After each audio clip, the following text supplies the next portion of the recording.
Welcome to episode 302 of the Grip Strip Podcast, the Daytona driving edition of the Grip Strip Podcast.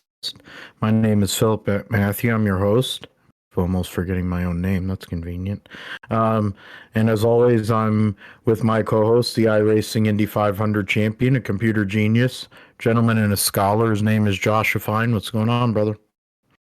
Doing great, Phil. Of course, back for another season of NASCAR here, coming up here this week with Daytona 500 and the rest of Speedweeks here coming up. Of course, shout out to that Dale Earnhardt meme, Super Bowl. It just means it's 1 week to Daytona, son.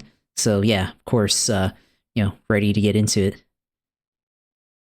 Yeah, and for all you people that are already looking forward to next year's Super Bowl, because this year's Super Bowl wasn't one for the books, it'll be on Valentine's Day. So if you have a significant other, better hope that you're going and watching where she also has friends, because yeah, that'll be a hard one. Hopefully one of us has that difficulty because one of our teams actually made it. That would be nice, instead of the Seahawks and the Patriots. After one of the more mediocre games we've seen in recent years, we'll talk about that. We'll talk about Kenneth Walker winning MVP, the Seattle defense dominating, absolutely demolishing the left side of the Patriots line.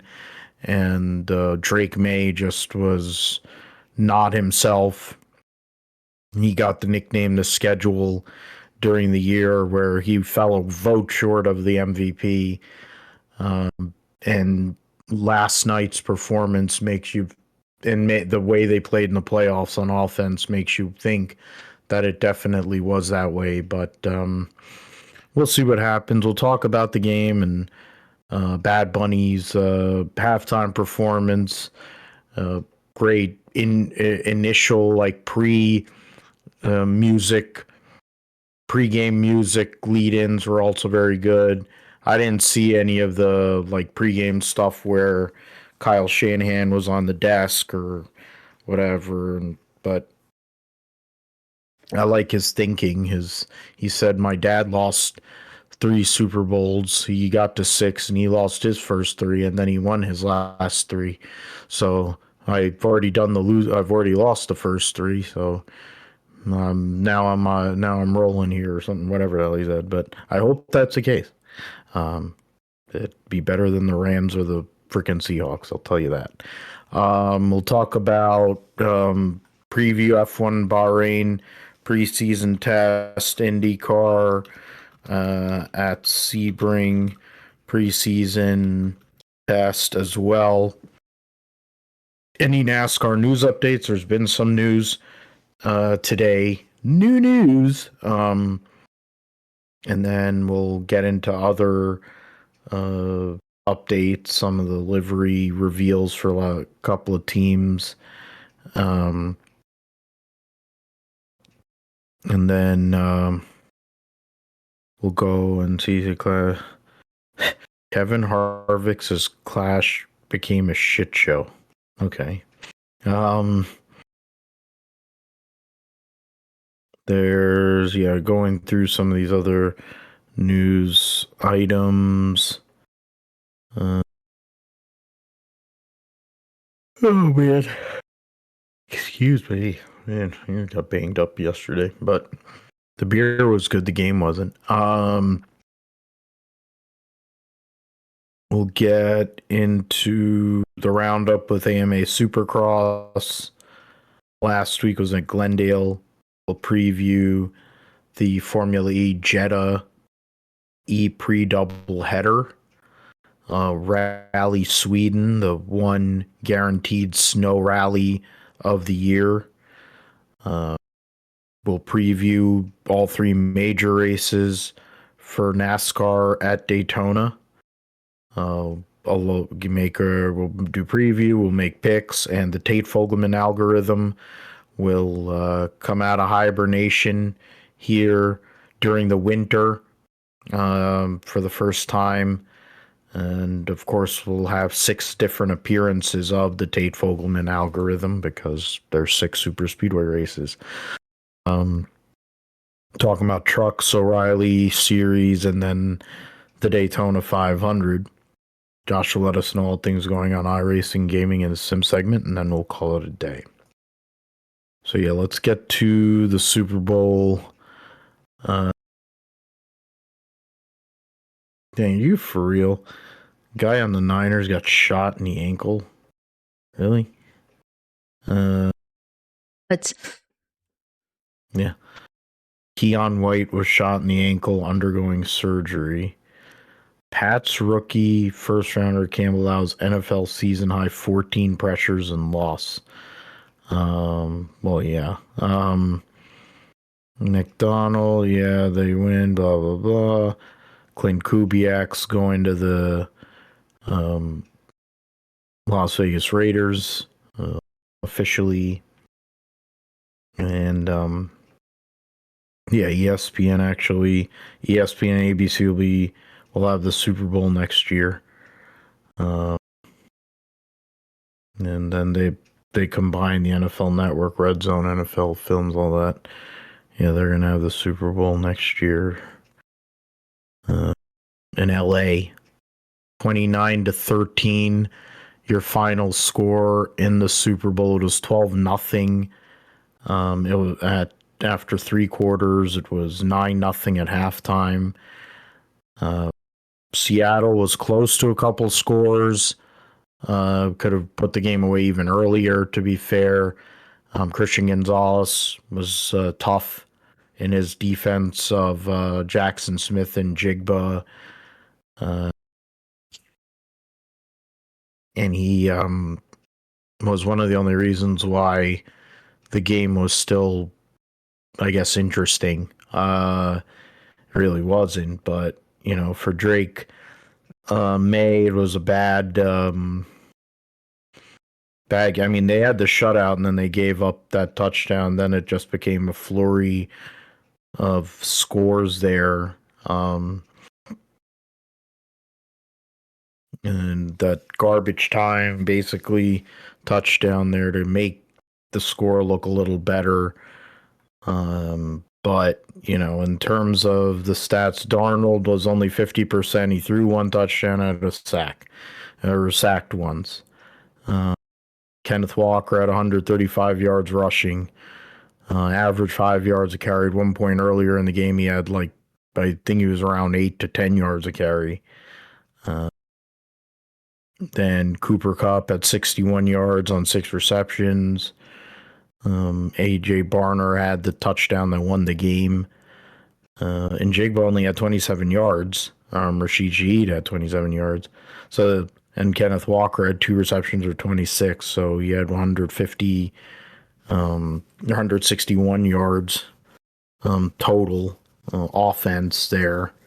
And the Patriots had no answer for him. Seattle defense 2 interceptions. Jones on their defense had 10 tackles, 1 for loss. Job had 6 tackles, 1 for loss.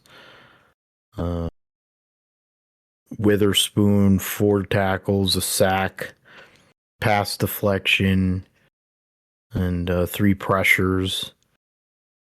So I mean, Jason Myers had 17 points of the Seattle's 29 there.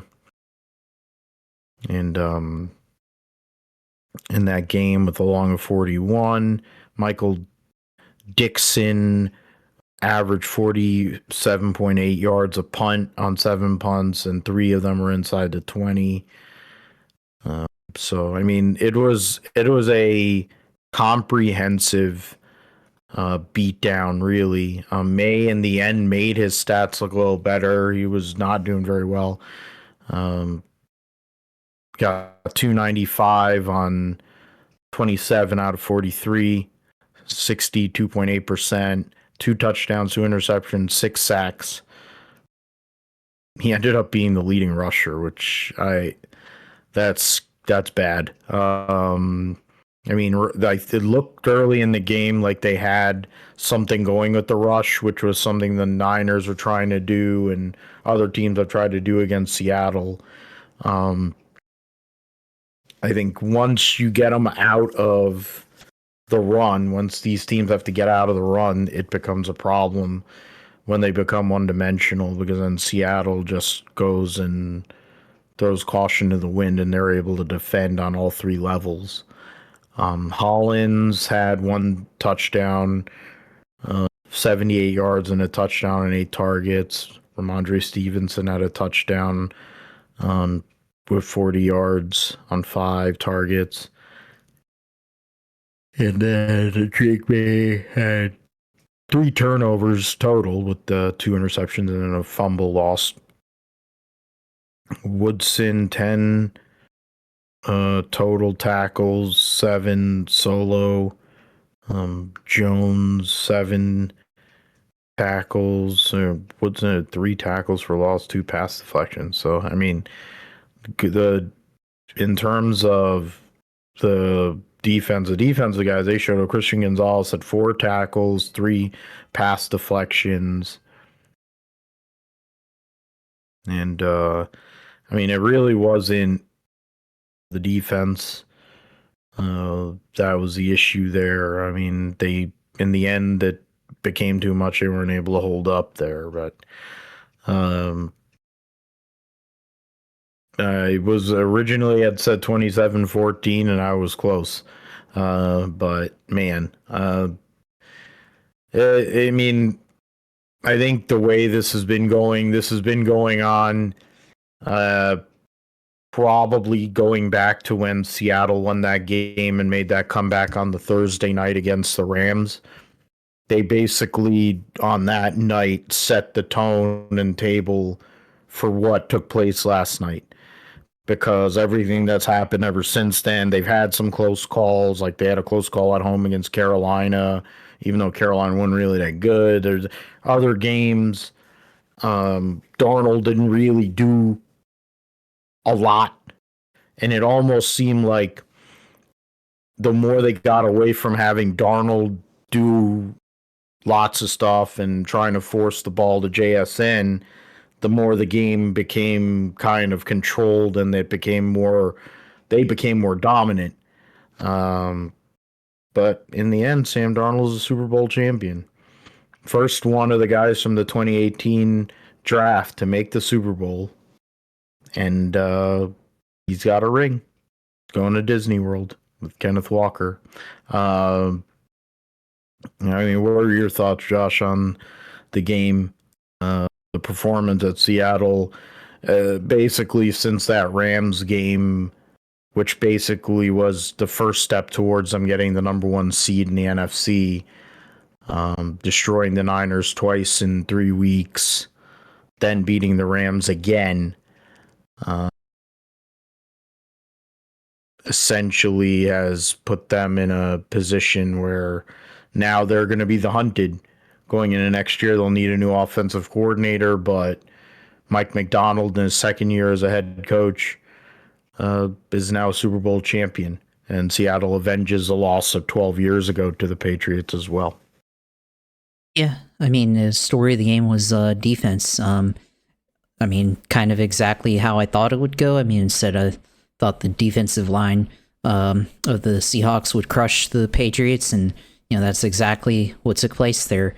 You saw all the defensive linemen get pressure, especially on the left side. Will Campbell gave up a lot of pressure throughout the game, and really allowed Drake May, or didn't allow Drake May to get really comfortable. He was off his mark, off timing a bunch throughout the game. So he just didn't really get settled in to be able to do anything. There's a couple of drives, of course, looked like they had something late in the going, but it was too little too late, and they just didn't make enough plays throughout the first 3 quarters of the game to really make an impact there. So for Seattle, I mean, story of this game, I mean, you look at compare this to like their previous Super Bowl win in 2013, Legion of Boom secondary, right?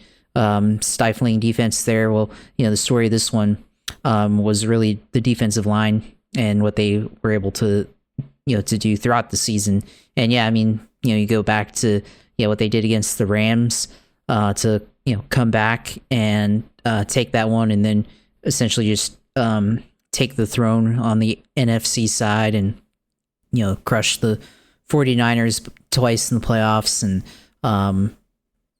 go throughout the entire regular season without too many problems there. I mean, Sam Darnold had he had some pretty good games, but then this one wasn't really that good for him.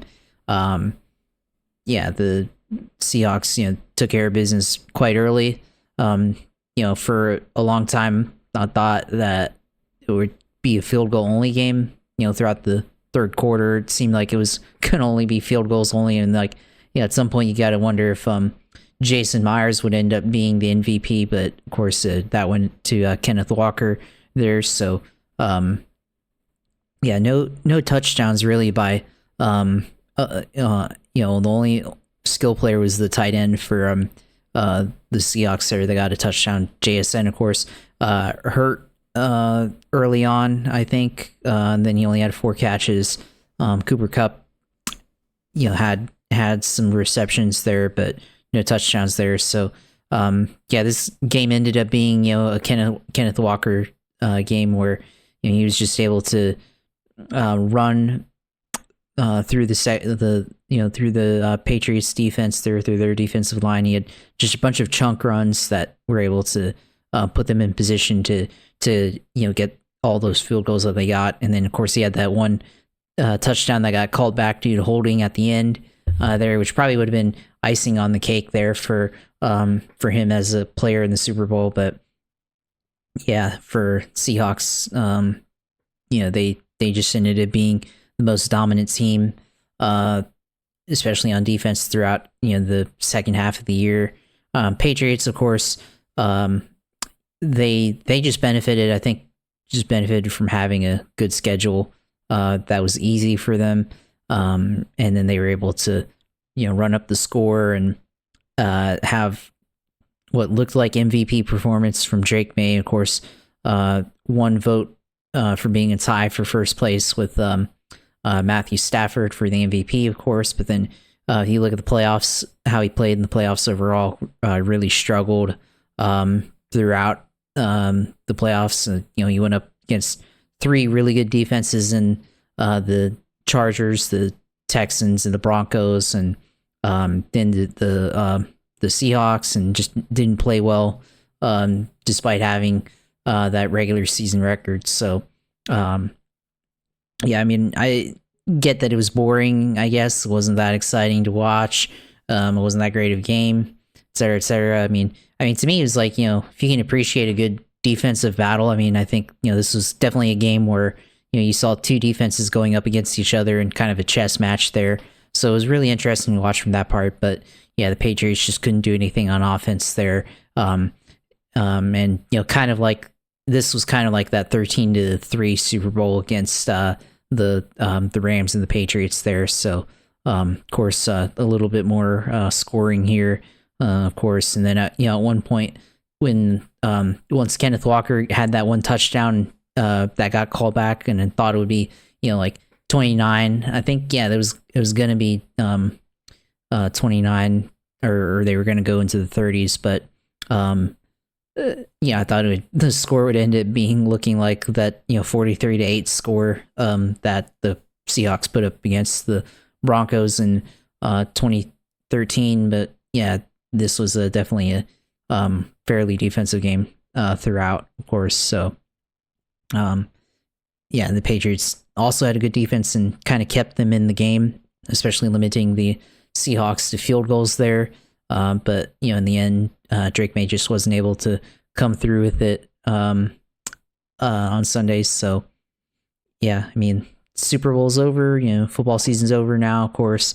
All I can say, for me, I mean, it's a great season for Jacksonville and everything, and for you guys on the other side at 49ers, I mean, you guys had a pretty good season as well. Lots to improve for both sides, of course, and everything. And hopefully, I'll say this. Hopefully, one of us, at the end of next season, we have to take the day off to celebrate. So, hopefully that ends up being the case. For me being in Florida, hopefully, take the day off and go to Disney World to see the parade. Hopefully. So, one can hope that happens in exactly a year from today. So, we'll see how it goes. But yeah, I mean, it hasn't been, the last couple of Super Bowls have been that exciting to watch, really blowout victories and stuff here, defensive games. But it's just a cycle, I guess, that we're in with the NFL kind of shifting to back towards defense and rushing again after years of having offensive output. But we'll just have to see what happens next year, I guess. I have to take a day off actually because it'll be President's Day.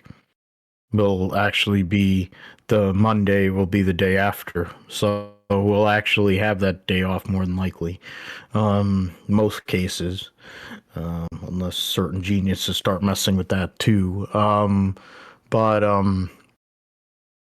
in terms of I mean, for both of our teams, we're in the mix, had a chance,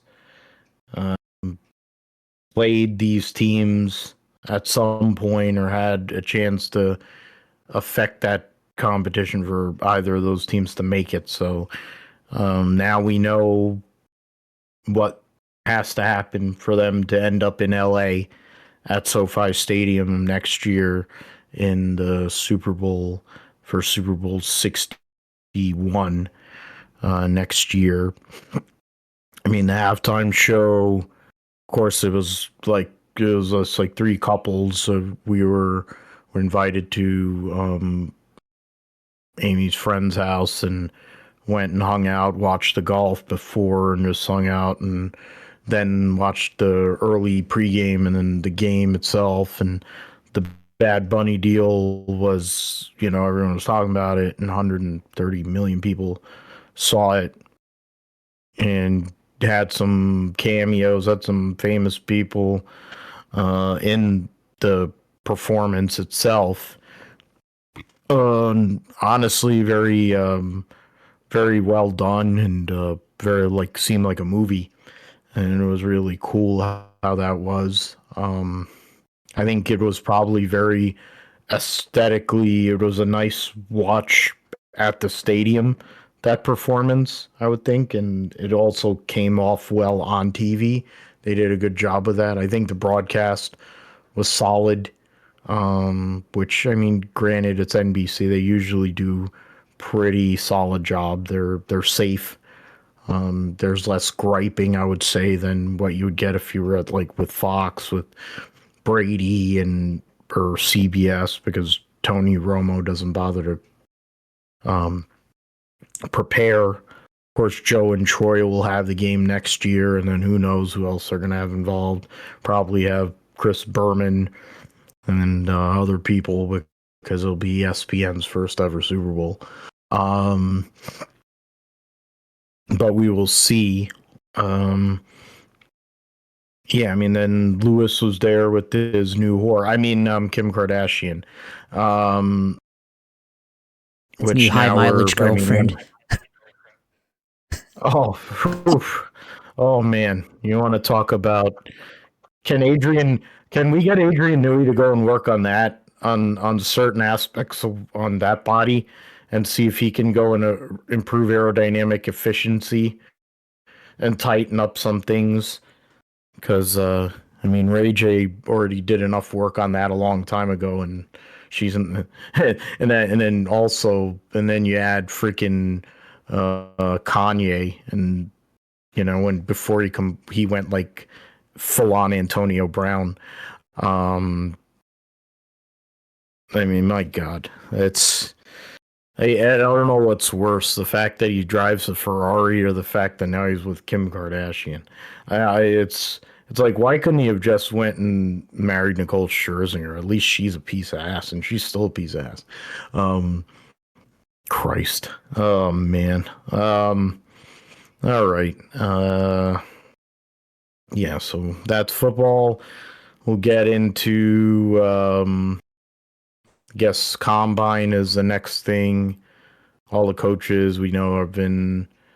There's free agency will be out there as well. Uh, yeah, that's for biggest beatdown season outside. Yeah, so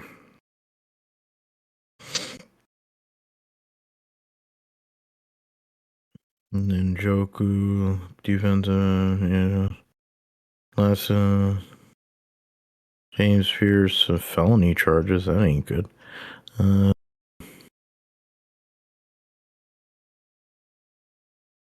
No, it ain't gonna be the Niners because the Niners are gonna be playing the Rams in Australia. So next season, Seattle. So the Bears. Yeah, yeah. Yeah, it'd be good to have the Cowgirls. That'd be good to watch them lose. Jack,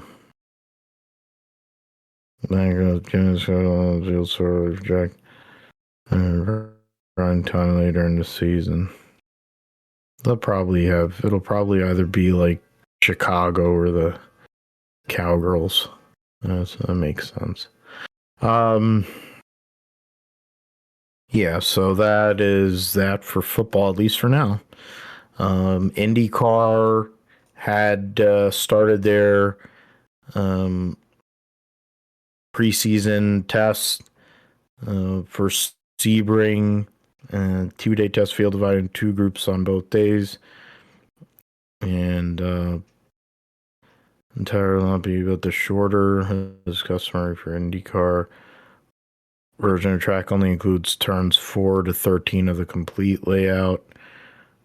It has a temporary divided pit lane. Fastest time of the day was set by four-time and reigning IndyCar champion Alex Palou.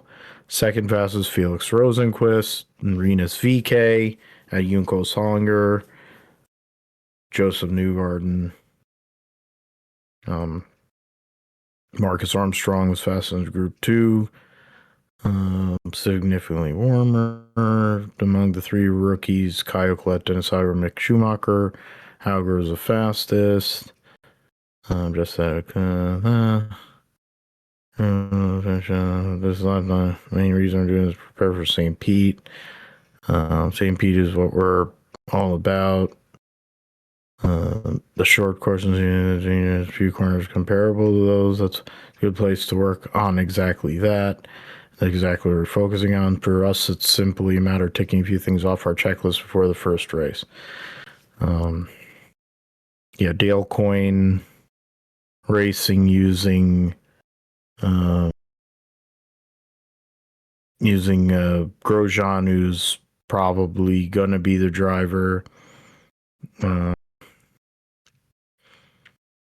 not tonight, but then I'll take the track. Problem is only two not present with Callan and short. So yeah, you had Palou, Rosenquist, VK, Newgarden, Armstrong. So two Meyer Shank cars in the top 5. Then Kirkwood, O'Ward, McLaughlin, Stingray, Robb. Wow. And Kiffin, Simpson rounding out your top 10.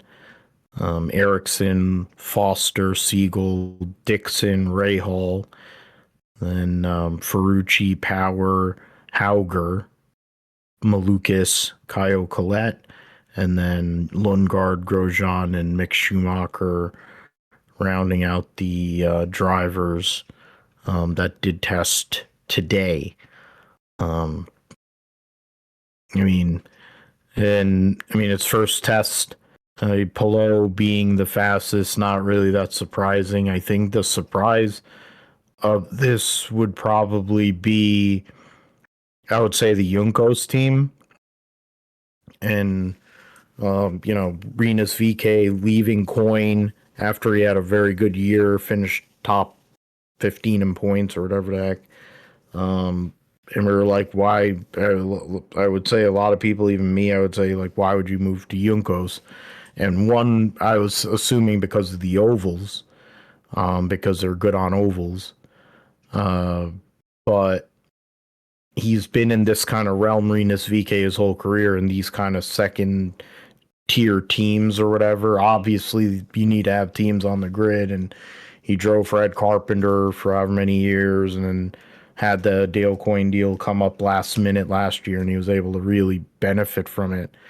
And then now he's with the Junkos Hollinger, and they're a team it looks like that's on the upswing.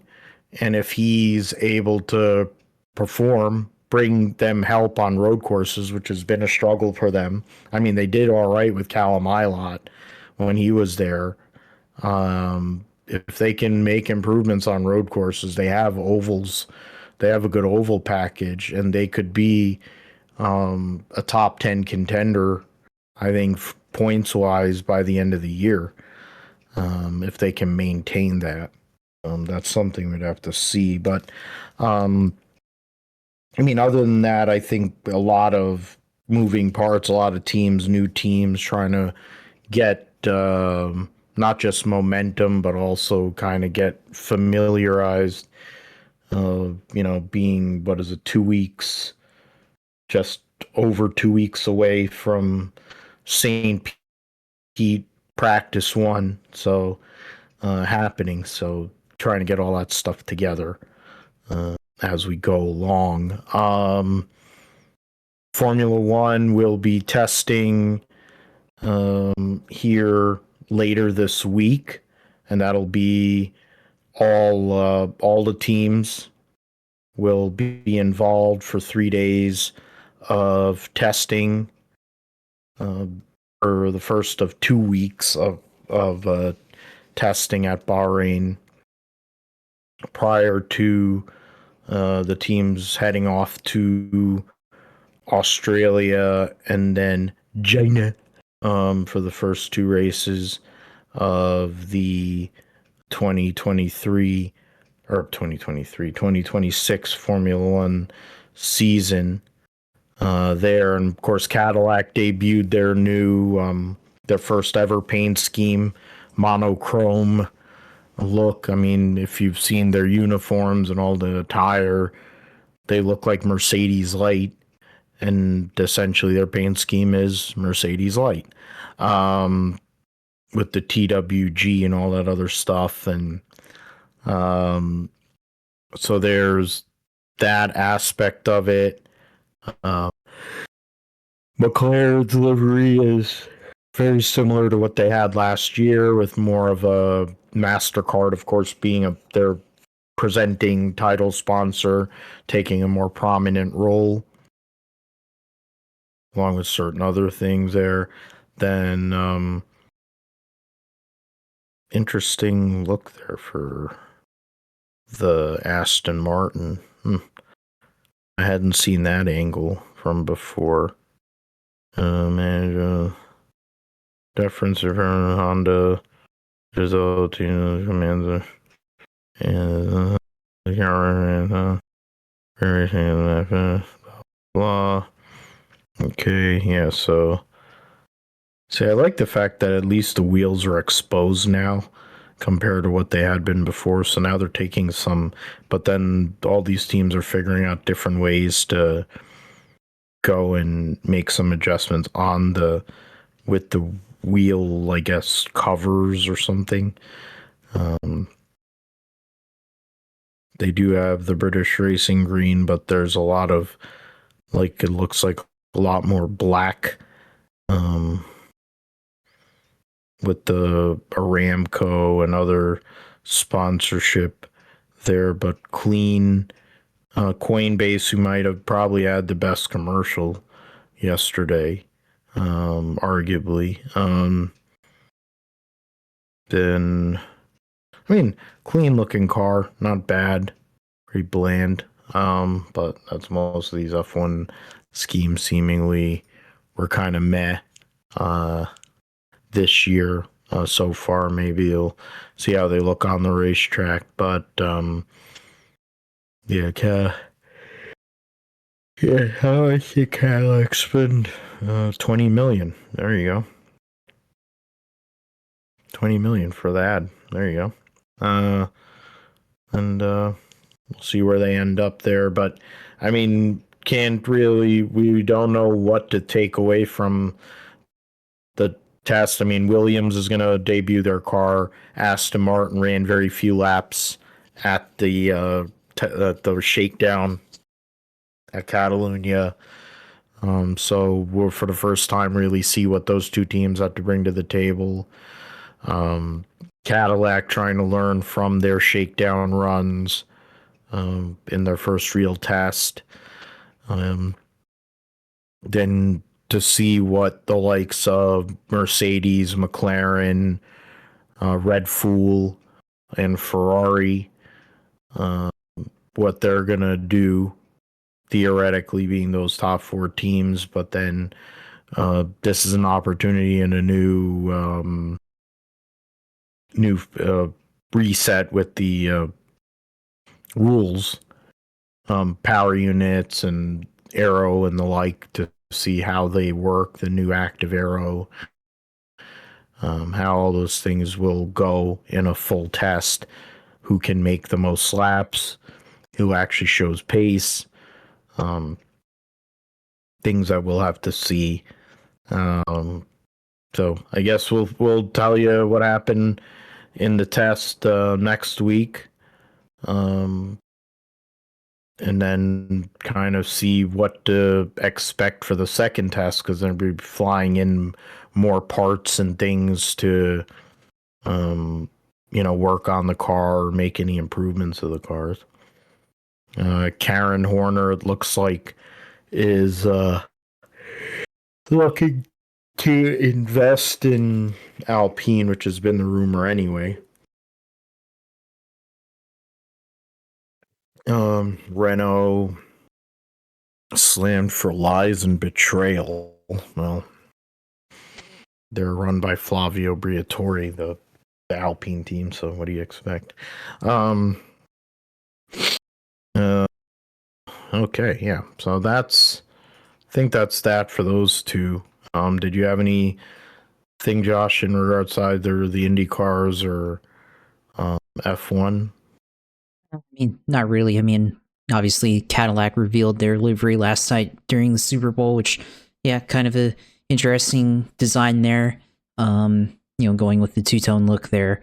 I thought I guess their presenting sponsor is just CWG. I mean, I thought Tommy Hilfiger was their sponsor, but I guess still, I mean, it's a pretty interesting look and definitely a bold design compared to what the other, I guess, liveries out there currently look like with two-tone thing, which, very asymmetrical, I guess, but should be a good look on the track, I guess.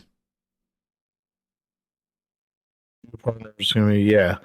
EWG is the team's owner, and the IFS logo refers to a Swedish software company. Barge boards feature Jim Beam and Claro, longtime backer of Sergio Perez. Telcel, Tommy Hilfiger's on this nose cone.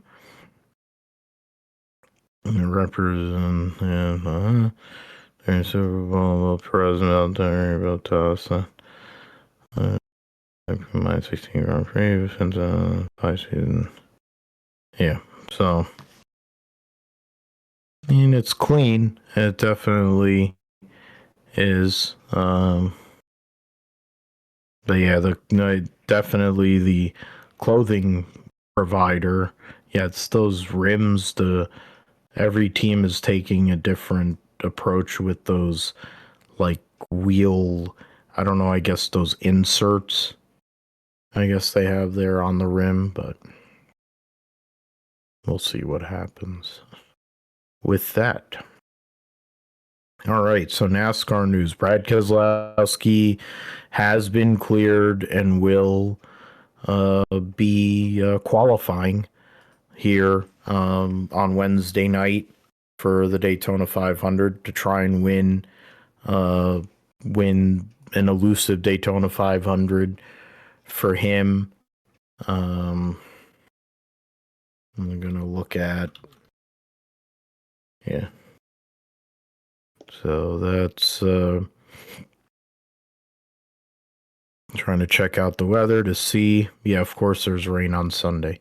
um, it looks like everything is pretty good for most of the week, going through until Sunday. Sunday's the one. Uh, there's going to be rain, it looks like, for a good amount of the day. Uh, yeah, if that's the case, there's going to be a washout. The 500 is going to get washed out till Monday. It looks like again. Yeah, that's a bummer. But as of now, we'll see. But yeah, the weather as of now, for most of the week is good. The only day where there's an issue is Sunday, which kind of blows. We Yeah, won't know so until a Brad week will from be now. back. Well, what For the? rain, we won't actually know what happened till like the day of. Yeah, really. Yeah, to be fair, because we're here on the 9th. Of course, race is next Sunday. So, yeah. So Fastenal, will use their Bodyguard brand as their main primary, on Christopher Buescher's car.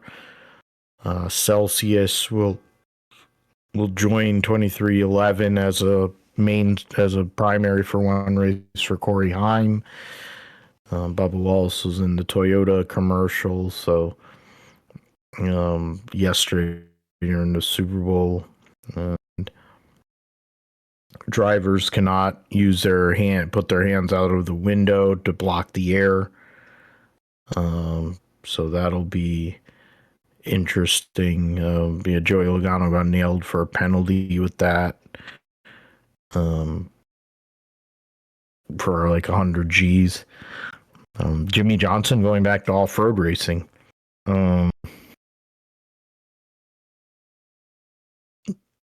He'll be driving a truck for Terrible Herbst Motorsports. So that's, of course, Riley Herbst's family. Paris and Jason Duncan. Yeah, so that'll be the Mint 400's coming up in a month, so Jimmy will be driving that. So he's just kind of going and doing an experience, a little bit of everything, it seems like, for Jimmy, now that he's in semi-retirement. The 7-time NASCAR champion, Cup Series champion there. Talked about, so yeah, Corey Heim will be running 12 races in the Cup Series this year. Sponsor Superfile will be on the car for Shane Van Gisbergen. Kufandi will be on Chris Bell's car. One race, yeah, Connor Zilic was named Richard Petty Driver of the Year by the NMPA. So that was after he won 10 races in the Xfinity Series last year. In the O'Reilly Auto Parts Series, Nick Sanchez will be the full-time driver of the 25 for AM Racing in the O'Reilly Auto Parts Series. They're back now running.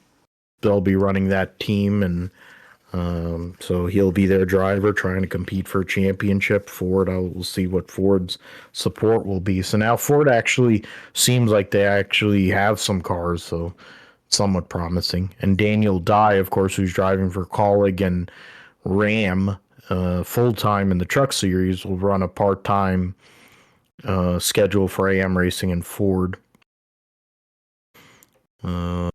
Let's see. Take 5 Oil Change sponsoring the O'Reilly Series race at Indianapolis Motor Speedway. Liberty Brew Coffee sponsoring Alex LeBay at Watkins Glen. Pella Windows and Doors of Georgia sponsoring Ryan Ellis at Atlanta. Jordan Anderson Racing will. Don't know. John Whitbeck. Technical alliance with RCR. Mark Setzer transitions to crew chief of number 32. Cody McKenzie, crew chief for Blaine Perkins. J.C. Umscheld, whoever he is. All right.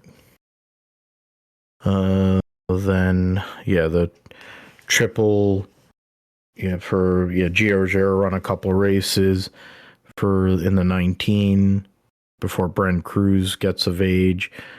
The Dash for Cash and Triple Truck Challenge. O'Reilly Series, that Dash for Cash qualifiers Rockingham. Then they race at Bristol, Kansas, Talladega, and Texas. The Triple Truck Challenge will be Darlington, Rockingham, and Bristol. So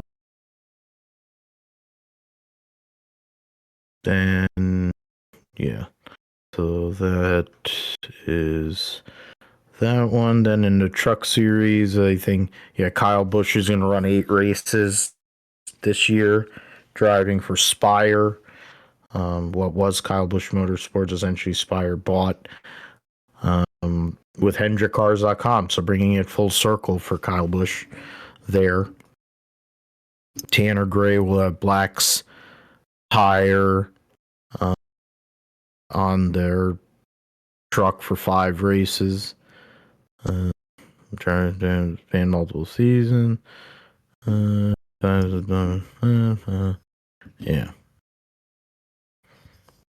Ricky Benton team has supported us. Okay. There. And Front Row Motorsports in partnership with Florida Fish and Wildlife Commission. Not bad looking. Halmar Friesen will have Dustin Dunn crew chiefing Stewball's truck, and then Jimmy Villeneuve will move over to the 62, which will be a full-time truck this year with a bunch of different drivers. And what is it? You have the likes of Jackson. You have Jackson Lee. It's going to be in a Team Rayum truck at St. Petersburg.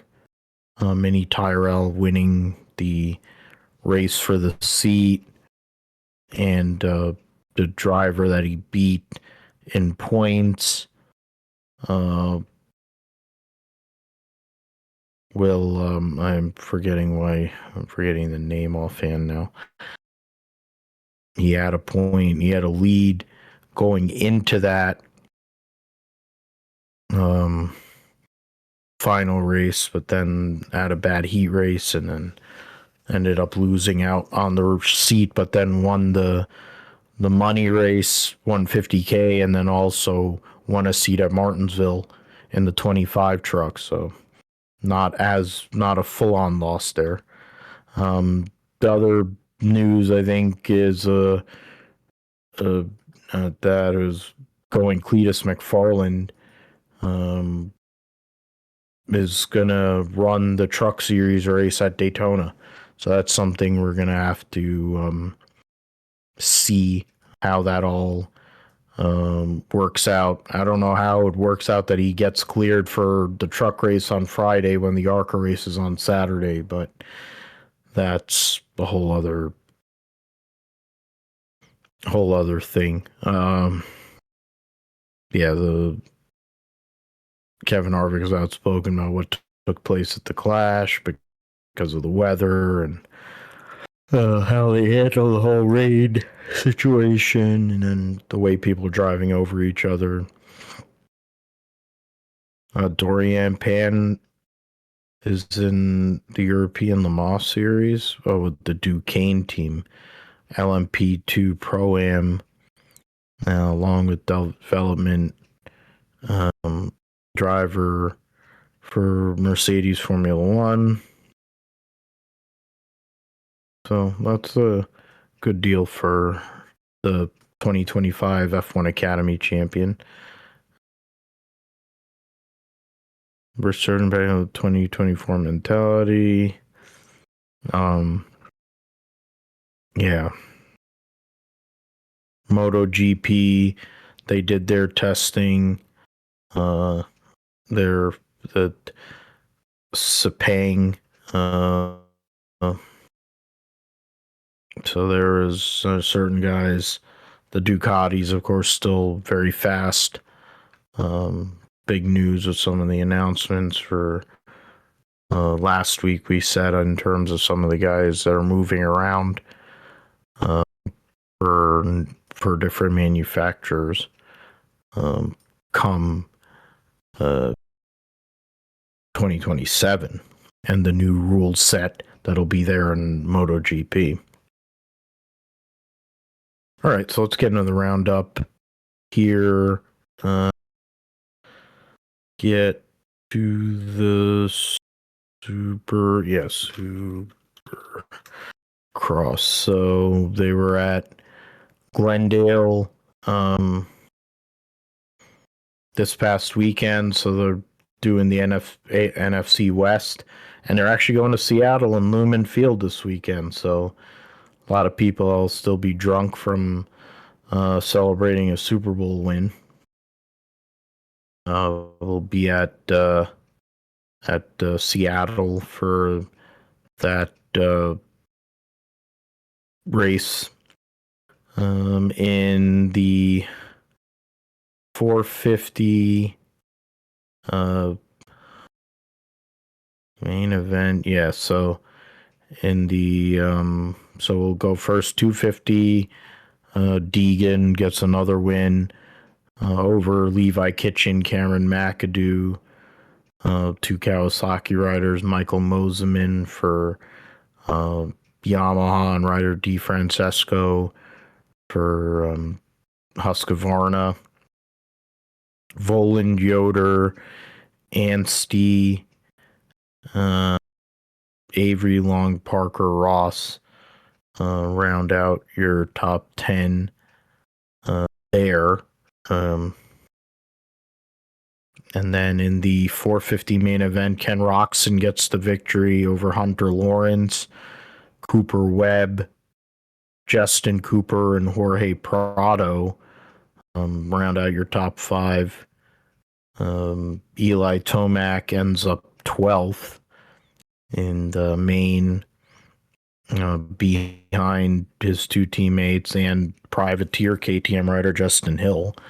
Savachi, Chase Sexton, Aaron Plessinger, Dylan Ferrandis, Justin Hill, Jason Anderson, then Eli Tomac. So Malcolm Stewart still dealing with injuries. So that's something going on there.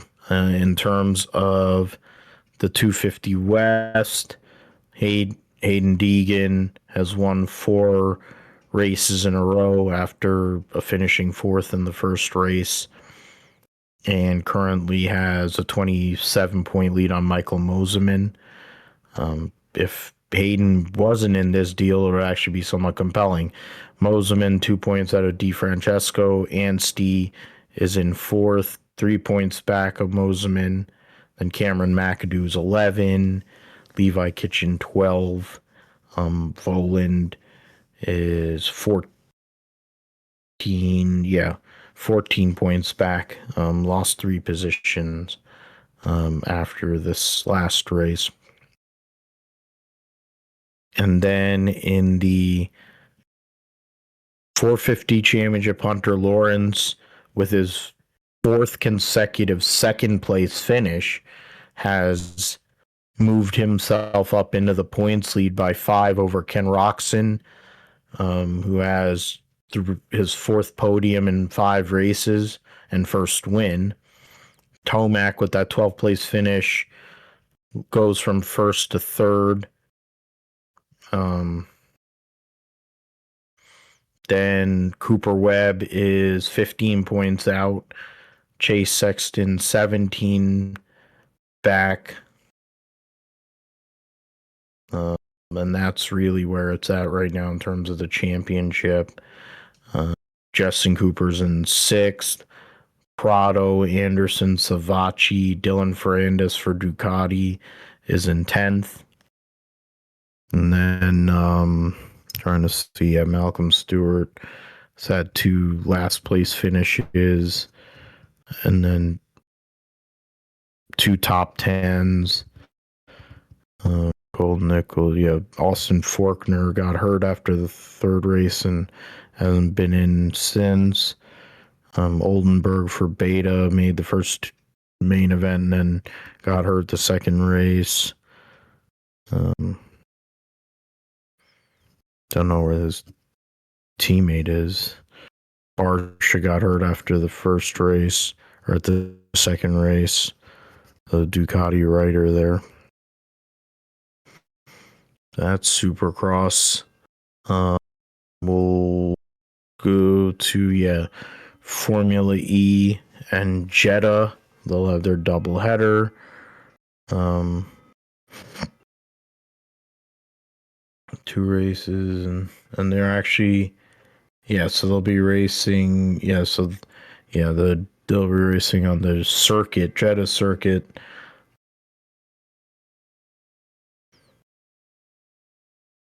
And then result standings. Cassidy leads by 2 points over Verline, 3 points over Jake Dennis, 6 overall over Roland, and 7 over Nico Muller right now. Mitch Evans coming off of a win last race at Miami. Muller was 2nd in that race. Verline was 3rd. So we'll see if they can keep that momentum up there going into the doubleheader. Porsche's had a strong start to their year. Citroen, that's Cassidy. Then Mahindra, Andretti, Formula E, and Nissan, your top 5 in constructors. Then World Rally Championship.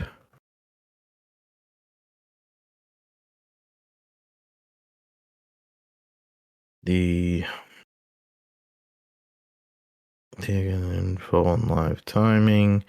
Oliver Solberg, of course, coming off of winning Rally Monte Carlo over his teammate Efren Evans, Sebastian Ogier, Formo, and then Thierry Neuville.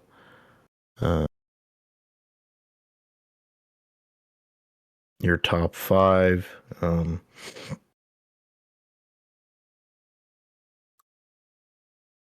So the entry list. So for the Rally 1 cars, Lorenzo Bertelli, a different person. For Toyota, then the 3 Fords actually. McLaren, Martin Sex, and John Armstrong. Hyundai with their 3 cars, Thierry Neuville, Adrian Formo, and Esa-Pekka Lappi. Toyota will have Evans, Takamoto, Katsuda, Sami Pajari, and Oliver Solberg, and then Bertelli.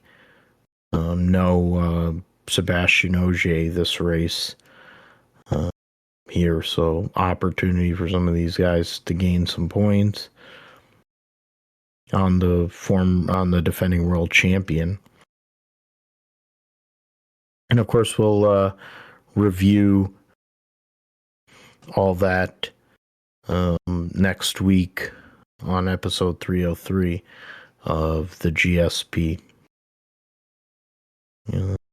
Okay. All right. So, yeah, let's get into the entry list for the truck series first. The Fresh from Florida 250. I mean, I kind of feel like I want to go and look at ARCA just out of curiosity. Uh,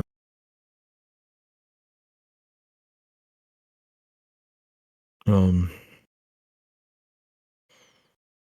Here's to know, suit, blah, blah, blah, blah, blah. Greg Van Alst will be in Maples Motorsports. All right, so Tony Cosentino from Maples Motorsports, Willie Mullins in his own number 3, Eric Caudell, Sean Core, who's done well over the years at Daytona and Super Speedway races, Presley Sora, Pompa is like 900 years old, Bryce Hogberg, Takuma Koga, these are all Hillenberg cars. Jake Finch driving for where am I forgetting? Nitro, yeah, Nitro Motorsports. Minnie Tyrell will be trying to make the show driving for Bruce Cook's team. Giorgero driving for Gibbs. Greg Van Alst. Jake Bowman for Nitro. Well, Jake Finch, it says the sponsors, yeah, so I guess they're different owners. And Jake Bowman, Daniel Dye driving for SPS Racing. Gus Dean for Nitro. Tim Richmond. Jack Wood driving the Pinnacle Motorsports number 28. Garrett Mitchell, a.k.a. Cletus McFarlane, driving for Mark Rett. Bryce Applegate driving Tony Furr, the crew chief on that car. Ryan Huff or Andrew Patterson, I don't know who he is. Robbie Kennelly from Madera, California. Brad Smith. Bob Martin. Jeff Spraker's the crew chief. Isabella Robusto for Nitro Motorsports. Hunter D. Schottel for Brian Doza's team.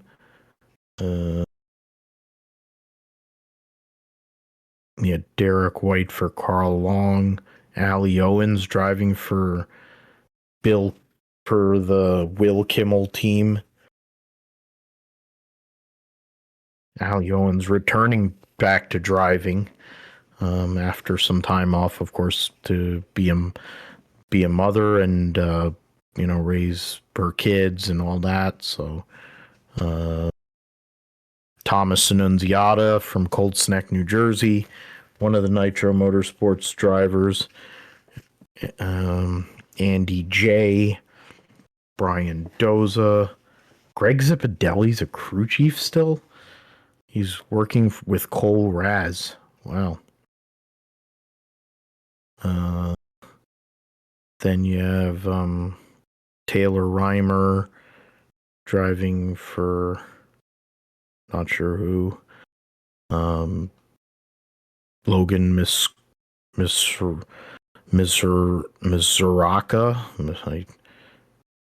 I just would call him Logan Miskura, but that's not her name. Driving for Alex Club's team. AJ Moyer, Bobby Dale Earnhardt, Wesley Slimp, another Nitro Motorsports Toyota. Ryan Vargas will be racing for Maples Motorsports. Caleb Costner, Jason Kitzmiller, who won the East title last year. Dale Shearer, Michael Mabel, Alex Club, Con Nicodopoulos, who I think is like 187 years old. Yeah, there are some interesting people in here. I mean, in terms of like experience, you got guys like Ryan Vargas who has experience, wide array, have a few ladies in there. Um, Thomas Annunziata, Isabella Robusta, I think are two that we're going to watch for the overall championship in this series. You have some people that are just trying to get opportunity to get through. Yeah, yeah. Um, and Jake Bowman is going to be on the run the full season. Okay. Looks like he's got an interesting head shape. Jeff McConey running 15 races. Wesley Sora. Okay, so that's a guy. Oh, interesting. Yeah, Jake Finch's. Yeah, I figured it was a Nitro Motorsports vehicle. So, all right, so let's get into the trucks. Fresh from Florida, 250, 44 trucks for 36 spots, unless these Dodges have a problem making the show. The one they don't list a driver, it doesn't, when they posted this a few hours ago. Jason White will be in the number 2 for Rayum. The number 4, as of now, it says TBA, but it's gonna be Cletus McFarland pending getting cleared. Nick Leitz is in the number 5 for Tricon. Norm Benning, Michael McDowell for Spire in the number 7. Enfinger, Daniel Dye, the first of the Colleague Mopar trucks. Caden Honeycutt driving the defending series champion, number 11 Tricon Toyota with Scott Zipadelli. Brendan Butterbean Queen and the number 12 for Colleague. Eddie Pardue's his crew chief. Rich Lucius with Cole Butcher. And Thor Sport, Minnie Tyrell with Bruce Cook. And Tanner Gray, Justin Haley with Mike Hillman Jr. with Celsius on his truck. Gio Ruggiero, who I would venture to say is a favorite, I would say a possible early favorite for this Truck Series Championship. They still don't have a driver listed for the number 19 McAnally truck, really?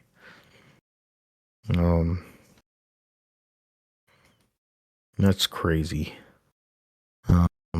Yeah, so you have Team Rayum 22 doesn't have anybody.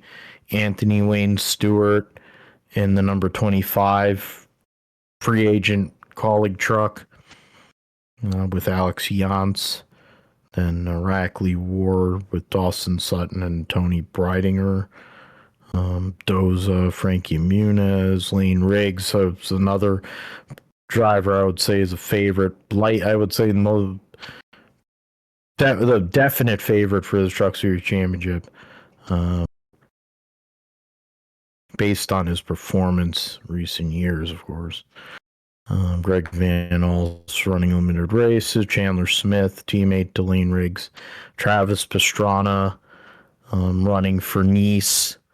Trying to do the whole shake and bake thing with Cletus McFarland. Andres Perez de Lara. And then Richard driving the number 45 for Nice. Then Stuball making his return after his injuries last year. Timmy Hill, John Hunter Nemechek, Tyler Tomasi for MBM, Corey LaJoy driving for Henderson in the 75 truck. Spencer Boyd, Carson Hocevar in another Spire truck. So 2 fire trucks in this race, and they'll be driven by Cup drivers. The McAnally Hilgeman 81 is what is that loser Chris Wrong? Yeah, because that's his sponsor. That's Chris Wrong. Ty Majeski in his first race driving the Menards Ford number 88. And you have Eckes returning into the truck series with Dave Ellens as his crew chief. Jason Kitzmiller will be driving a second CR7 truck, trying to make the show. Clay Greenfield. Then you have Jake Garcia driving the 98, and Ben Rhodes, former 3-time series champion. So, yeah, let us. I mean, deep field. Of course, the Rams are there. So let us start. So Josh, I'll let you pick at least your regular pick, so then you can bring out the algorithm to finish off here. So NASCAR trucks at Daytona. Who is your pick to win, and who do you say is a wild card? And this is a pretty deep field for a Daytona truck race. I mean, it's really hard to, pick anybody here, but I mean, to me, I think, based on experience, I guess, based on, what we've seen, probably could see one of the Tricon trucks or, one of the front row trucks go out and win this race. So I'm gonna go with Giovanni Ruggiero here in the 17. He won back at Talladega. Definitely had help from Corey Heim there, but this one's gonna be a little bit tougher now with Corey Heim not in the 11 seat this year. But they've definitely had a solid plate, or I guess super speedway program here the last couple of years. And then I guess my wild card. And there's a lot of names here. I'm gonna go with Ricky Stenhouse as my wild card. I'm leaving it up for you here in that wild card there. So, yeah, that's who I'm going with for my 2 picks. So you picked Jared, he's done his work on super speedways. All of his cup wins are on super speedways. He's won in Xfinity competition, I think, at least once on a super speedway. So that would be, I mean, I guess it would be, but it isn't because of his experience.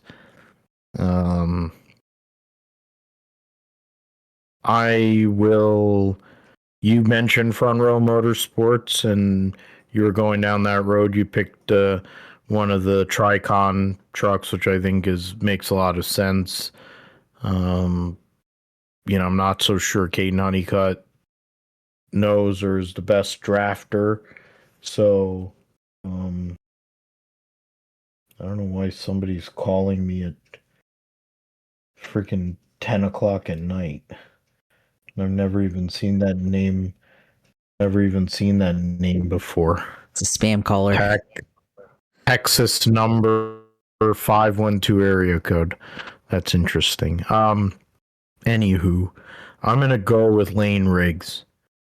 Starts the season off right, gives himself the momentum, and gets a win at Daytona for Front Row Motorsports, which they've had their success on super speedways throughout the years.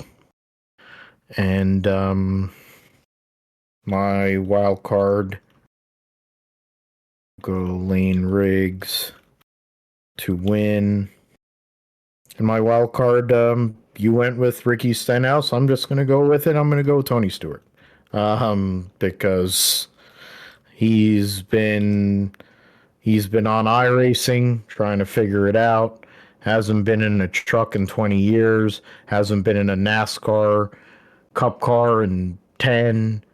Um, in terms of like competitive, I think he's tested and done all that, but the fact that he's gonna be jumping in this truck here, trying to make something happen is kind of crazy. Um, and because I'm a Dodge guy, I think the box office, if he were to win, would be ridiculous. But I know what these races usually um, end up being. So, and I know Tony's habits in super speedway races too. So, um, I mean, I think somebody else that we really have to give consideration to in this race is Michael McDowell. He just has a habit of finding himself up front in super speedway races. Once upon a time, allowed or assisted in one of the cars destroying another teammate to win a Daytona 500. So, I mean, in that sense alone, uh, he has that ability to do that. Of course, he jumped the start at the clash in the last chance qualifier and cost himself a chance to advance. So I think he wants to go out there. He knows that truck is fast. Give himself a chance to go and do something there. They have the points. The 7, I think, whatever. I think the 77 is probably one of them is probably using the points from Raja, and then the other one is probably using the points from whatever swapping over because they're doing all kinds of point swaps. So we'll see what happens. But yeah, now it's time. The Tate Fogelman algorithm pick for the Truck Series race at Daytona. Oh, the Tate Fogelman algorithm here is going to concur with you on your wildcard pick. It's going to pick the number 25 of Tony Stewart. So it's pretty big. We'll see. We'll see if that plays out. I'll tell you what, they're going to be selling a lot of diecasts if that happens. They're going to be selling a hell of a lot of merch if, and that Tim Colonna, whatever Synsis or whatever the fuck his name is that runs SRT, RAM, that whole thing. Guy's probably going to have like a hard episode or something if Tony Stewart somehow or another wins that race. The same way as freaking Chris Rice gets a hard on every time he yells Minnie Tyrell's name. He probably yells Minnie Tyrell when he's having sex with his wife. The way he was carrying on, my God! If you watch that show, he has this same way as Orangeade has a thing with the little kids and all that. The way is how Chris Rice has a thing with like very little men, like just like short guys. He has a thing with AJ Allmendinger. He brought back Justin Haley. They're short guys. Now he's got Minnie Tyrell, and he had this disturbing obsession with Minnie Tyrell. Yeah. It's creepy, honestly. And especially, I mean, I guess it might have been creepier when he was like 350 pounds, and then he had the obsession with the little guys. Now that he's probably on Ozempic or whatever the hell he's on, probably a Mounjaro or whatever, but he definitely, it's still kind of creepy that Chris Rice has a thing with all these little guys, and he employs a bunch of little guys on his team. But well, I'll digress. We'll go to the O'Reilly Auto Parts Series, the United Rentals 300, NASCAR O'Reilly Series at Daytona. Of course, this race, I think the truck race is much harder to pick because you got so many new drivers, and like you have different new manufacturer, you have drivers who are swapping like numbers and sponsors and the like. Um, in the Xfinity series, they're definitely, you've lost Connor Zilic from the series. So the dominant presence last year, been some movement within the field. But I mean, two drivers that have one team that hasn't changed is RCR. They are going to be the same group, same crew chief combinations, and everything, all that. They have the best super speedway program by far. So that's something that hasn't changed, something that we're going to have to, that everyone's going to have to fade, really, there. And I'm just going to pick Jesse Love. He won there last year. He won the first race. He won the last race. He's an Xfinity, or he was what it was Xfinity last year, O'Reilly Series champion now. He's going to start this year with another win. Yeah, I mean, I'm just going to do that here, and then I'll leave it open for. I mean, Daytona 500. We have to get in a little more detail here. So, yeah. So Jesse Love to win, and my wild card selection.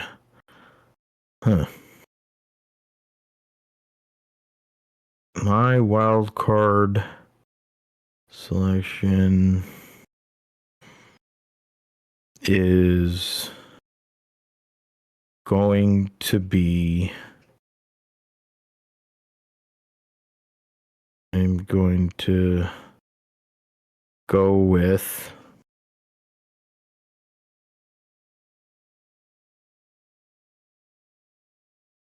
Was thinking that they're showing the Sieg team with Fords, but they're actually running Chevrolets, aren't they? That's interesting. That's some graph. And they literally just put this out today. So how that happened is, I don't know how that happened. The 5 is a Ford, so that's incorrect. Good Lord. Who the hell puts out these entry lists and they don't even copy edit? Like, that is so lame.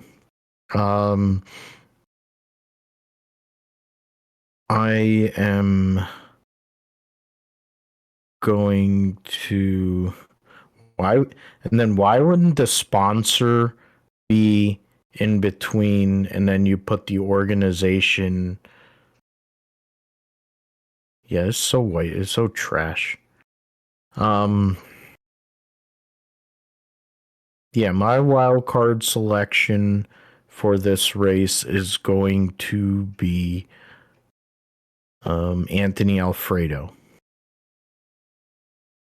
We seem to have a habit of always picking Anthony Alfredo, one of us, in a lot of these races. So why not keep the trend going? The new 2-car effort at Viking Motorsports. They'll also have Parker Retzloff driving the 99, which was a car from last year. Now they've added Alfredo with the number 96. Certain people to watch. You got, of course, the Haas factory team as Chevys and Hendrick connection, probably JRM connection, the whole like there. Carson Kvapil driving the 1 this week. He'll be going between the 1 and the 88 during this season. Ryan Ellis driving for Youngs. Baccarella driving for his own Alpha Prime. Luke Fenhouse driving for Hettinger Racing and Ford. The number 5 with Joe Williams crew chiefing. Josh Berlicki SS Greenlight. Corey Day starting his first full season in Xfinity. You got Sawal Gio Ruggiero will be in the 19 for first couple of races, and then Buckshot Jones, Harrison Burt moving over to Sam Hunt to be teammates with Dean Thompson. Mentioned Nick Sanchez will be in the 25 for AM Racing, which will actually have Telcel as their sponsor. Interesting. Kyle Sieg mentioned their new Chevrolet program. Carson Ware driving for Barrett Cope Racing. Jordan Anderson will be making a start, or at least attempting to, in his own 32, 35 car. Doesn't has Natalie Decker. That's lovely. Then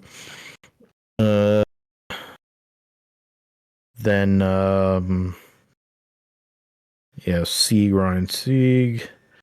Yeah, they didn't bother to change that to mean Sam Mayer, of course, will be driving the 41. Carson Hocevar in a second Young's Motorsport. So he's trying to run all three races.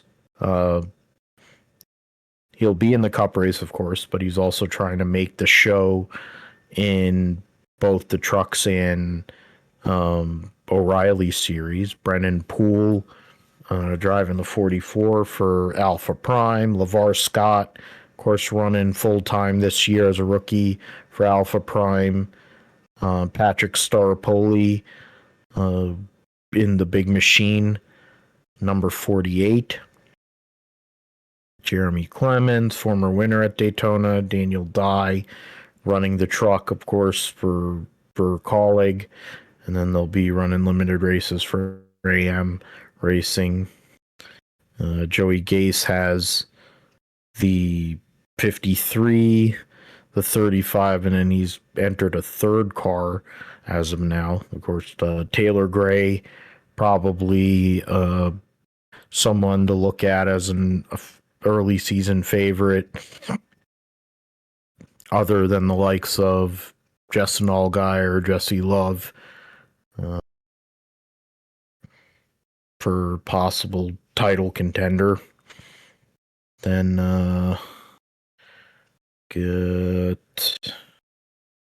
then Austin Green, of course, running for Peterson Racing, which I think they have some sort of connection to Jordan Anderson / I guess RCR. Rajah Caruth will be running the majority of the races in the 88 car for JRM, and then when he isn't in that car, he'll be driving for Jordan Anderson in the 32. Josh Williams back full-time driving for DGM. So yeah.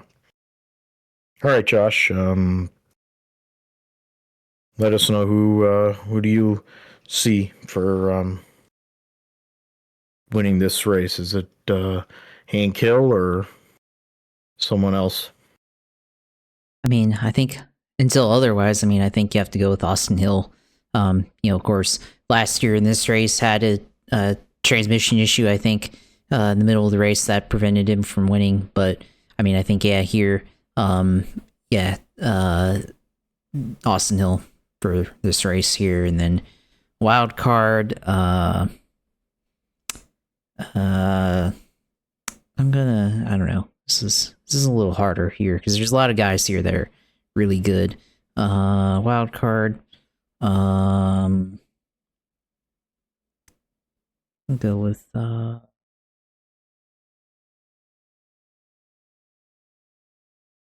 still looking here.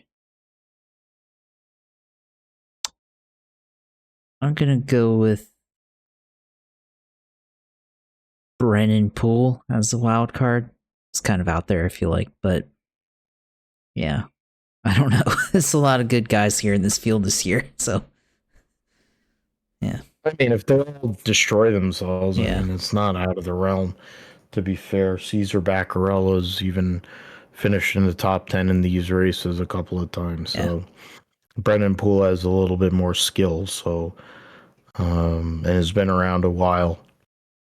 And in terms of uh, those, the algorithm. What is Tate saying? Well, yeah, the algorithm says that Harrison Burton will take the win here in this number 24 for Sam Hunt Racing. See, now that one isn't that far fetched, to be fair, because He's already won. the reality, he's a winner. That's a new team. I mean, granted, they ran full time, but they ran with a bunch of different drivers.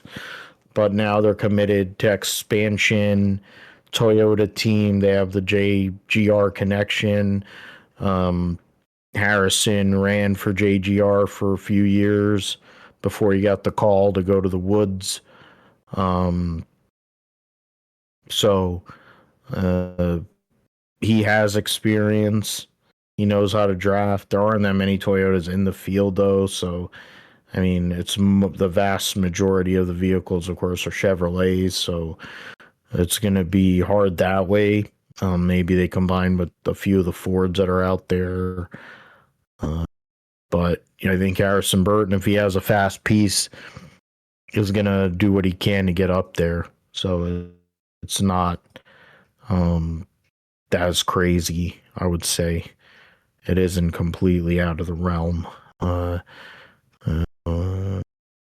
okay. All right. So 2/3 of the race is done here. We will go now to the big one, the Daytona 500, which will be the 68th edition of the Great American Race. Josh mentioned 45 cars for 41 spots, 36 cars locked in. Jimmy Johnson taking the open exemption provisional, so guaranteeing himself a spot in the show as well. So that will go through lineup, of course, Ross Chastain with new crew chief Brandon McSwain, Busch Light Chevy, Austin Cindric, former winner of this race in a Discount Tire Ford, Bald Spot Dillon, former winner of this race, Bass Pro Shops in Winchester, Richard Boswell, his crew chief, Noah Gagson with Grand Hutchins as his crew chief this year with Rush Truck Centers, defending series champion Kyle Larson, the usual HendrickCars.com, Brad Keselowski making his return, Jeremy Bullins on the box with the Castrol Ford, Nacho Libre with Ryan Sparks as his crew chief, Freeway Insurance on the Spire Motorsports number 7, Kyle Busch, the Zone Jalapeno Lime number 8 Chevy with Jim Pullman making his debut, full-time season debut as his crew chief. Chase Elliott, Alan Gustafson, Napa, Ty Dillon, Andrew Dickinson or Dickerson or whatever, Grizzly Nicotine Pouches, Danny Hamlin, Joe Gibbs Racing, Chris Gale and National Debt Relief, Brian Blaney. Wow, Anthony Allmendinger. Is that his actual government, though? Yeah, he's Anthony James, I think. Yeah, so, okay. They put him as Anthony Allmendinger. Anthony. They put him as Anthony Allmendinger on the entry list. That's cute. Ryan Blaney, of course, there's certain drivers that are like, they've gotten so close in this race. Him and his bestie, Darrell Walsh Jr., are probably the two best candidates on that one. Blaney, of course, Jonathan Hassler's crew chief, won the last race of the year last year. at Phoenix. They'll be running the Menards Peak Ford Mustang. Allmendinger will be in the Celsius Chevy. Christopher Busher, Scott Gray's Bodyguard, the Fastenal Bodyguard car. Chase Briscoe with Bass Pro Shops. James Small, defending pole winner of this race. Christopher Bell with Adam Stevens. They'll have DeWalt and Interstate Batteries this weekend. Josh Berry, Miles Stanley, Motorcraft Quick Lane, the Wood Brothers, Bald, Joey Logano, Paul Wolf, and Shell Pennzoil, former winner of this race. Darrell Walsh Jr., as I mentioned, has finished second in this race twice. Charles DeNike and Xfinity on the car. They got close. They had a great year last year until the playoff. Two-time defending race winner William Byron with Rudy Fugle and Raptor on the car. Then Todd Gilliland and Loves Travel Stops. Chris Lawson in the pit box there. Riley Herbst, Davin Restivo, and Blind Lemon. What the hell? Chandler Smith is the first of the open cars. Of course, the Truck Series driver for Front Row, trying to make the show. Seth Barber will be his crew chief there. Quick Tie, Matthias Lumber, Zane Smith, Ryan Bergenti, Speedy Cash, number 38. Justin Allgaier with Greg Ives as his crew chief, and then Traveler Whiskey for Junior Motorsports. Went and spent some money on some 164 diecast. They even have a throwback to the 1979 or late 1970s cars as a diecast there too. Cole Custer, Haas Factory, they're with Chevrolet again. John Hunter, Nemechek with Travis Mack and Dollar Tree. Justin Alexander comes back to crew chief again. Now he's with Legacy with Eric Jones, Advent Health. JJ Ailey will be in the NY Racing 44. Tyler Reddick with the Chumba Casino, number 45 with Billy Scott. Richard in the Hayek 47, former winner of the Daytona 500. Mike Kelly is his crew chief, and Chef Boyardee as a sponsor. Alex Bowman, Blake Harris, Ally, Cody Ware. They're running a Chevy this year. Jacob Construction, Keebler Gibbs, Tyler Allen, Monster Energy, Joe Gibbs, number 54. Ryan Preece coming off of his win at the Clash last week. Derek Finley, and RFK Racing, the Kroger Viva Tals, number 60 Ford. Anthony Alfredo picked him as a wild card for the Xfinity, trying to make the show for Beard Motorsports in the number 62 in an open car.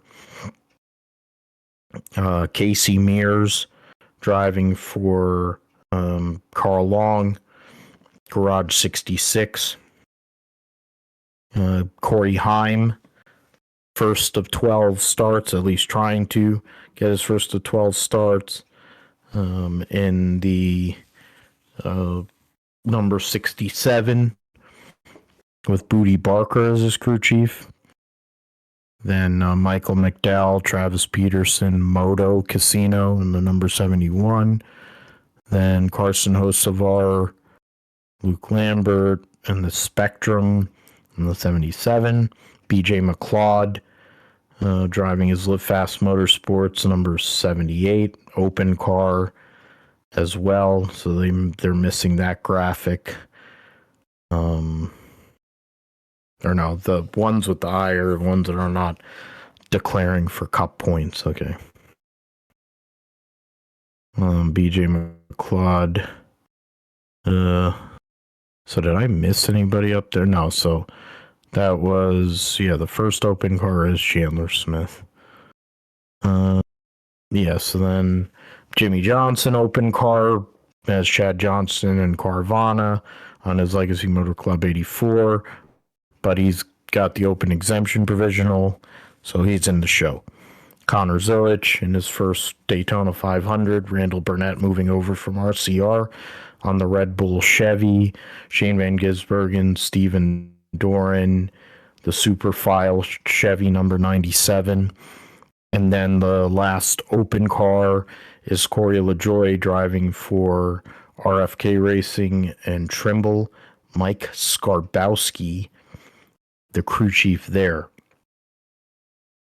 So yeah, that's cars and the entry list for this, the Daytona 500. I said, or I was asking, like, who qualifies on speed and who advances. I mean, I think a more interesting thing, I don't know if you can do that with the algorithm, if it can pick the front row. That would be interesting, but and I'll go for, you can go first, Josh, and make your regular picks in terms of who you say. I mean, there's multi layers here. There's the layer of who's going to win the pole or be on the front row. Then there's the who's going to win in the wild card. And then the third piece is the open cars, who makes it in on speed and who goes home. Yeah, I mean, yeah, we'll start off, I guess, with qualifying here. In terms of speed, I mean, I think, it's hard to go against Joe Gibbs Racing and what they did on super speedways last year. So I'm gonna pick Chase Briscoe to win the pole again here, like he did last year on all super speedways. So yeah, Chase Briscoe wins the pole. Front row, I guess second place. I guess Joey Logano second place there, and then I guess as far as go or go home cars, I have to pull that up. Let's see. Open cars 36, 40, 44, 62, 66, 67, 78, 84. Man, this is tough. 41. So 40. So 4 cars are going to miss the field here. I think the 66, I think Casey Mears does make it in. I think the 44 fails to qualify. I'm just going by process elimination here. 44. I don't know, I think BJ McLeod, I could see him not making the race here. And then the 36 of Chandler Smith. So I guess that means I think the Allgaier makes it in. I think Anthony Alfredo makes it in, Corey Heim, and Corey LaJoy. So yeah, go by that DNQ there. And then for the actual pick, I mean, I don't think we should pick the duels because I think it's a little too hard based on it's too hard because that you won't know who's in the duels until after qualifying. So on Wednesday. So yeah, I think for me, I'm gonna go with Brad Keselowski here. I think RFK.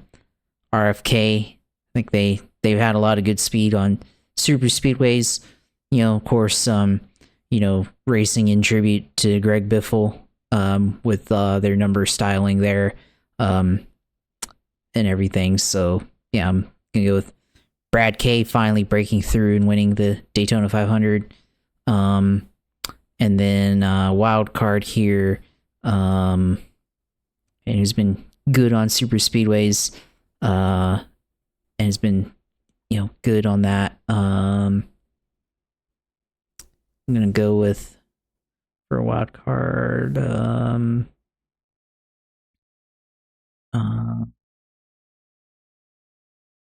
go with Michael McDowell. He's always been a good super speedway racer. So yeah, I'll go with him as wild card. Michael McDowell, wild card. All right, so there you go. You got Briscoe on pole for a second year in a row. Joey Logano usually does former pole winner at the Daytona 500 as well as winner of the Daytona 500. Yeah, Brad, who to win it after breaking his leg during a ski outing. With family, gets back in the car, just like how he did when he did his ankle and Watkins Glen, and then jumped in the car at Pocono a few days later and won that race. That would be something. Roush was never able to win the 500 with the 6 car. I mean, David Reagan had a chance to do it in 2011, but jumped that start. Mark Martin never was able to get that done. Kenseth was. And, Biffle got close 1 year, and Edwards he qualified on pole, but never really was a factor in that race when he was at Roush. Yeah, that's basically, that's really what it is. And Newman, of course, had a chance, and then I think, what was it? That was when he had the horrible crash at the end of the race when he got right reared by Brian Blaney coming to the line. And that would have been a second Daytona 500 win for Newman. Yeah, so that's your picks there. So let us go. I'll go with it here. In terms of the poll, I mean, of course, I'd want to see Briscoe win it, and I have no problem with that pick. I'll let you go with that. I'll go.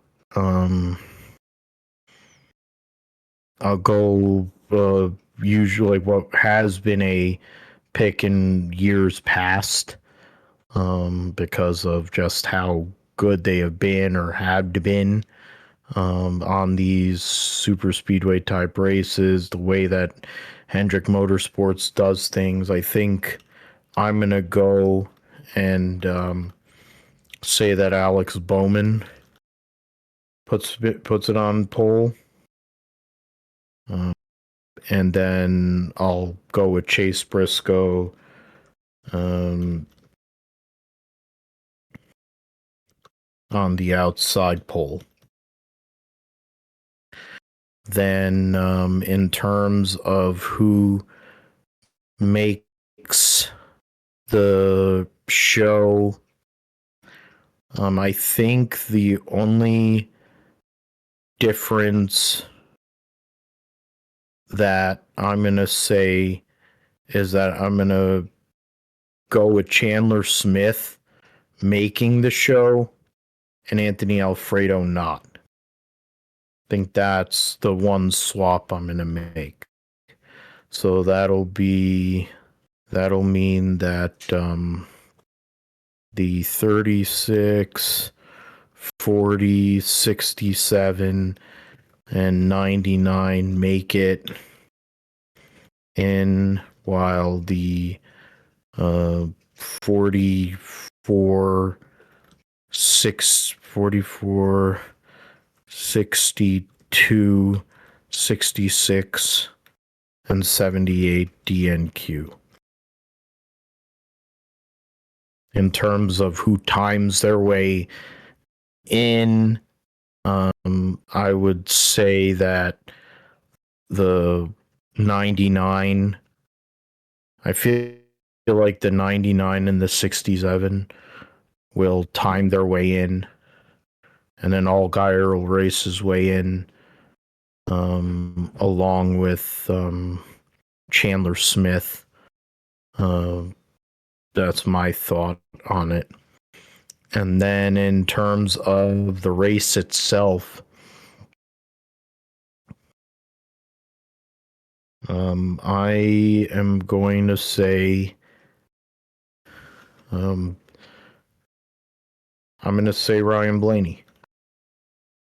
His first full time race as a dad. Uh, he's been close in this race a lot.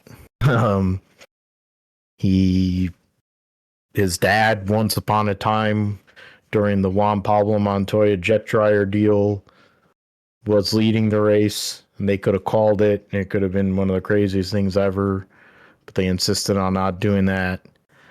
I think for Blaney, it'd be huge.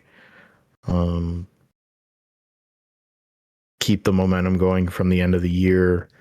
If he can go out there to win this Daytona 500. And my wild card pick for this race is going to be wild card pick. Is it a wild card pick if they've won the race before? I mean, How long ago? I mean, I picked Michael McDowell as a wild card, and he won in 21. So you're good. So I'm saying, yeah, I'm going Richard. Okay. Yeah. I'm going Richard as my wild card because I mean, this is what Hayek Motorsports I mean, this format doesn't suit, the new old format doesn't suit winning one race and in, but if you can have a great start to the year, you never know what that may lead to in upcoming races. So I think that's what I'm going with. You need to be there at the end, and somehow or another, Richard figures out a way to do so. So usually, so we'll see what happens. All right, here's the big one: the Tate Fogelman algorithm. What does he say? Who does he say will win the Daytona 500? It says that he says that the 48, Alex Bowman, the showman, is going to win the Daytona 500. So, yeah, that's pretty plausible, I feel like. Yeah, I mean, his teammates won the last 2 years. Larson has gotten better on super speedways. Elliott, family lineage aside, he's qualified on poles there, done all that. But Bowman's always been fast at Daytona. He just has a habit there. Would be a big one. Bowman, who every year people thinks he's going to get fired.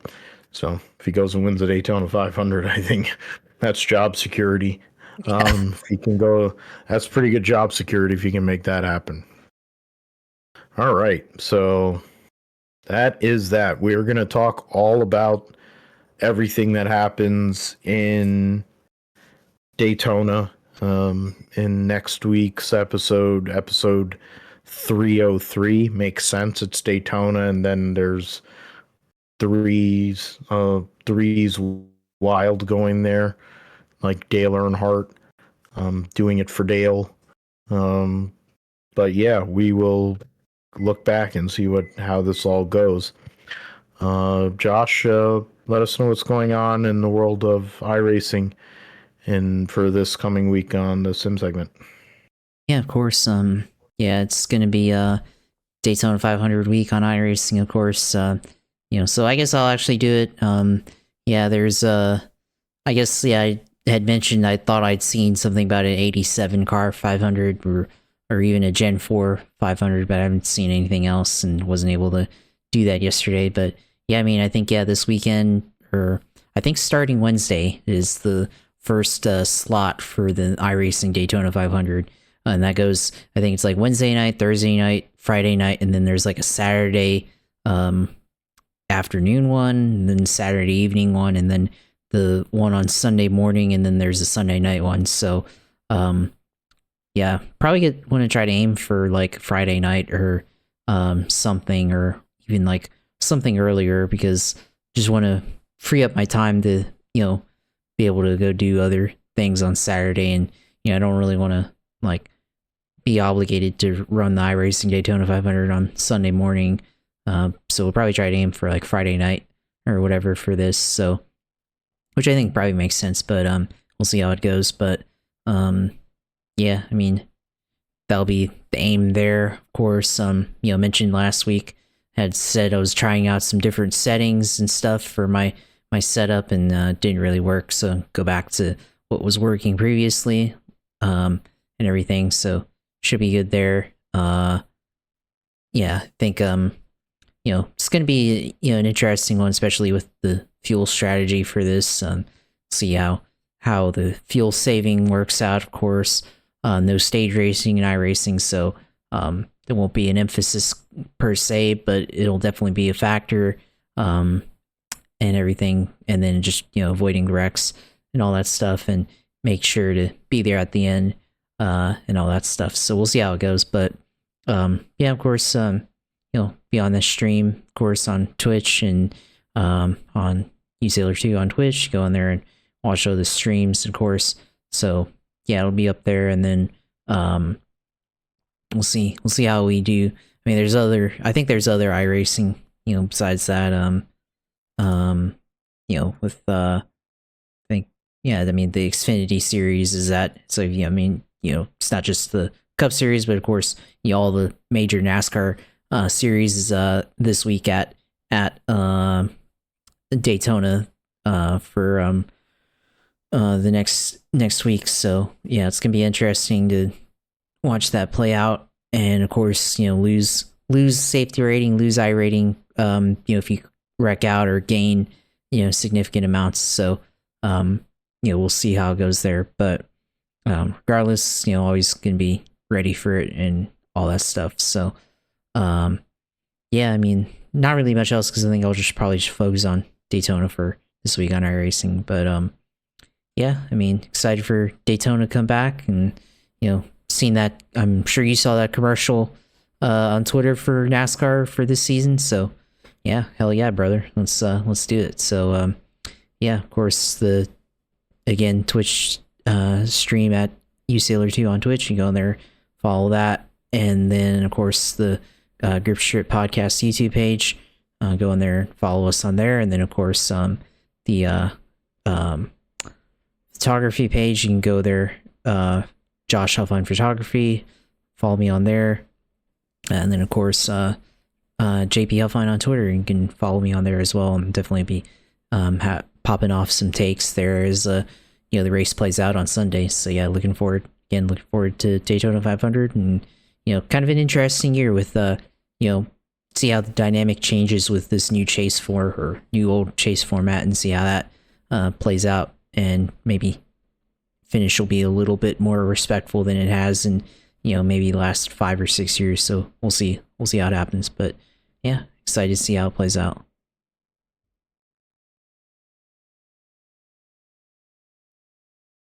Absolutely, man, and definitely, whether it's the 87 car or whatever car, check out the streams for Josh in iRacing, and check us out here on the YouTube page, as the Grip Strip Podcast YouTube page, GSP 1428 page for if you just strictly want audio. Josh handles the main YouTube, which has our video feed live of the recording that we do like this. You can find me also with PG Matthew 28 on Twitter, PGMGSP 28 Instagram, Blue Sky. Find the Grip Strip Podcast at philipgmatthew.com or podbean.com. So yeah, Daytona is here. Football's done. Daytona is here, and NASCAR, man. Hell yeah, brother! You're on the GSP YouTube channel. He can't say anything. I know that Cletus McFarland isn't listening to this. It's fine. He's worried about not destroying himself 10 laps in a race so he'll get approved. The fact that Squirrel is going to get approved to drive an ARCA car is the scarier part, because he's liable to be like a complete nutcase. Oh, whatever. We'll talk about it when that happens, but for Josh, I'm Phil. Thanks for listening. Thanks for subscribing, liking the whole bit. Tell your friends about us. We'll be back for episode 303 of the Grip Strip Podcast to go over everything that happened at Daytona and recap IndyCar testing, Formula One testing, and of course the races at for Supercross at Seattle, Formula E, and in Saudi, Rally Sweden, and anything else going on in the world of racing, world of sports, talk about here on the Grip Strip Podcast. So thanks for listening, and we'll see you next time.